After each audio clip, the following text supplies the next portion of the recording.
Bonjour à tous, dans cette nouvelle vidéo, je vais vous parler d'une autre technique qui va s'appliquer à l'histoire de l'art. Cette technique, on l'appelle les canons de la beauté. Quand on dit les canons de la beauté, les canons sont les standards, en tout cas les règles qui vont s'appliquer, hein. Donc alors c'est quoi ces canons de la beauté? Eh bien on va comme d'habitude, hein, donc commencer par une petite définition. Alors donc on fait référence, quand on parle des canons de la beauté, on fait référence aux proportions idéales du corps humain. Il s'agit, pour être aussi proche possible de la réalité, de comprendre comment fonctionnent ces proportions. Et il s'avère que beaucoup de travaux ont été réalisés et on est proche de nouveau d'une vision mathématique, mais cette fois-ci de l'anatomie et non pas de la profondeur de champ comme il en était question avec la perspective linéaire. Proportion idéale du corps humain, qu'est-ce qu'on pourrait imaginer? On pourrait imaginer par exemple que si on observe un visage par rapport à la main, quelle taille doit faire la main par rapport à un visage? Eh bien, si vous mettez votre main sur votre visage, eh bien, la taille idéale de votre main doit être identique à la taille de votre visage. J'ai bien parlé de visage et non pas de tête. C'est un exemple. Par exemple, combien de fois va la tête d'un homme dans son corps? Est-ce que, par exemple, c'est la même chose que le nombre de fois que va la tête d'une femme dans son corps? En réalité, la tête d'un homme va 7 fois et demi dans son corps, alors que la tête d'une femme va 6 fois et demi dans son corps. Et donc, ce sont des règles qu'on va mettre sur pied, on va observer tout ça, hein, pour essayer de représenter la réalité de la manière la plus vraisemblable possible, pour s'approcher justement de cette idée de photo. On va déjà faire une remarque ici, avant d'illustrer ce que je suis en train de vous dire, on va déjà faire une petite remarque, hein, et cette remarque consiste à dire que, évidemment, donc ces proportions du corps humain ne vont plus s'appliquer quand on va devoir pratiquer un raccourci. Effectivement, si je mets ma main comme ça, elle aura une certaine taille. Mais si je la mets comme ça penchée, eh bien, on va devoir la représenter autrement et elle aura une autre taille. On a déjà vu ça quand on a vu donc la technique du raccourci. Donc tous ces canons de la beauté, toutes ces proportions idéales du corps humain ne vont plus s'appliquer quand on pratique un raccourci. Donc voilà, alors, donc pour illustrer donc, ces canons de la beauté, je vais prendre donc, une œuvre qui est évidemment extrêmement célèbre et elle a également été réalisée par Léonard de Vinci. Il s'agit de l'homme de Vitruve.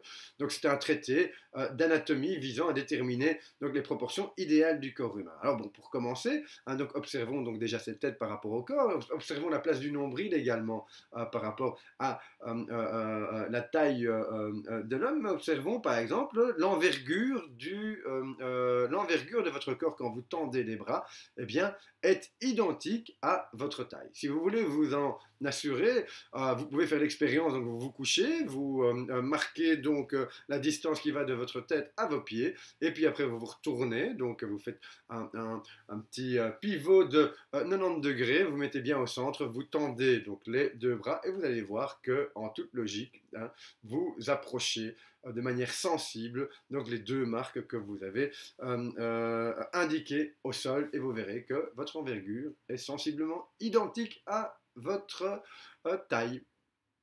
Alors donc ici on parle de l'homme de Vitruve, on va développer l'homme de Vitruve après, mais il faut également considérer par exemple un visage. Donc comment est-ce que c'est constitué un visage? Bien, un visage est constitué de la manière suivante. Donc on fait un ovale, hein, et puis on divise l'ovale en deux, et c'est là qu'on va retrouver les yeux. Alors les yeux vont 5 fois dans le visage. Donc ça veut dire que les deux yeux, hein, donc extrêmes vont être effacés, l'œil central va être effacé, et vous allez avoir exactement les proportions idéales pour les yeux. Si vous descendez donc de la pupille de l'iris, de la pupille, vous descendez donc vers la bouche, vous obtiendrez les coins de la bouche. Alors le nez, donc on redivise donc cette division, hein, donc on prend le quart du visage et là on a la base du nez, on redivise en deux et on a la bouche. Vous voyez, donc il y a des règles qui s'imposent. Observons également que les oreilles, hein, donc si vous regardez, les oreilles se trouvent au niveau de votre sourcil, en tout cas le dessus de votre oreille, et le bas de votre oreille se trouve au niveau de la base du nez. Voilà, donc ce sont des règles quasi mathématiques qu'on va respecter, hein, pour respecter les proportions idéales du corps humain.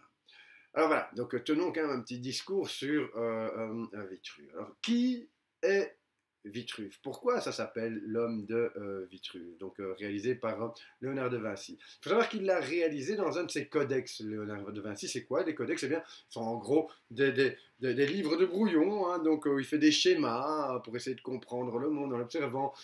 Là ici, donc c'est l'homme de Vitruve, donc les proportions idéales du corps humain. Il va également observer le règne animal, le règne végétal, et il va faire donc il va dessiner le monde, il va faire des épures donc, de ce monde pour tenter de le représenter de manière la plus proche possible de la réalité. On observera également, donc pour l'anecdote, quand on lit, en fait, quand on tente de lire le texte qui a écrit, donc ici au-dessus de l'homme de Vitruve, mais un petit peu partout dans ces codex, eh bien c'est très difficile à lire. Pourquoi? Parce qu'il s'agit d'une écriture scapulaire. Ça veut dire quoi? Il écrit en fait de manière inversée. Pour pouvoir lire ce qui est écrit, il faut regarder donc l'écriture dans un miroir. Ça, c'était pour l'anecdote. Alors bon, maintenant, il faut savoir qui est Vitruve. Pourquoi c'est important? Parce que ça montre que Léonard de Vinci est un homme de la Renaissance. Ça veut dire quoi? Ça veut dire qu'il admire, souvenez-vous, les anciens. En tout cas, il fait toujours référence à l'Antiquité. Et justement, Vitruve, c'est un homme de l'Antiquité. En fait, c'est un architecte du 1er siècle après Jésus-Christ. Et cet architecte a écrit donc des traités d'architecture, hein, dont on conserve encore 4 exemplaires, hein, et qui va faire des travaux justement sur les proportions idéales du corps humain. Alors pourquoi donc réalise-t-il ce travail alors que c'est un architecte? Eh bien tout simplement parce qu'il veut que l'architecture soit adaptée aux proportions humaines. Ça veut dire que les portes ne soient pas monumentales, par exemple, pour rentrer dans un endroit, ou toutes petites. Et donc, il va tenter d'adapter les bâtiments et l'architecture. Il dit qu'il faut que ce soit adapté aux proportions, donc à la taille humaine. Par exemple, hein, donc avant lui, au Moyen-Âge, quand vous allez visiter un château du Moyen-Âge, je ne sais pas si vous avez déjà regardé, hein, ou un beffroi, en tout cas partout où il y a des escaliers, vous avez déjà remarqué que les marches donc, qui ont été conçues ne sont bien souvent pas adaptées au corps humain, hein. Donc parfois elles sont petites, parfois elles sont grandes, parfois elles sont hautes, parfois elles sont plus basses. Il n'y a même pas d'harmonie en fait, hein, dans ces marches. Elles ne sont pas du tout adaptées au corps humain parce qu'on ne pensait pas à construire des bâtiments en les adaptant aux proportions humaines, tout simplement. Voilà, et Vitruve disait qu'il fallait donc adapter l'architecture aux proportions humaines. Quand Léonard de Vinci donc, réalise cet homme de Vitruve, eh bien, il montre quoi? Il montre que c'est un homme cultivé. En effet, il a connaissance des travaux de Vitruve, donc du 1er siècle après Jésus-Christ, et il va s'en inspirer pour réaliser donc, ce travail sur les proportions idéales du corps humain. C'est donc bien un homme de la Renaissance qui fait référence aux anciens. Voilà donc ce cours sur les canons de la beauté, les proportions idéales du corps humain est terminé. Et je termine ici donc mon cycle d'explication des diverses techniques qui sont caractéristiques de la Renaissance. Je ne rentre pas dans les détails en ce qui concerne ce dernier élément qu'on observe dans les techniques, à savoir le mouvement, donner l'illusion de la vie.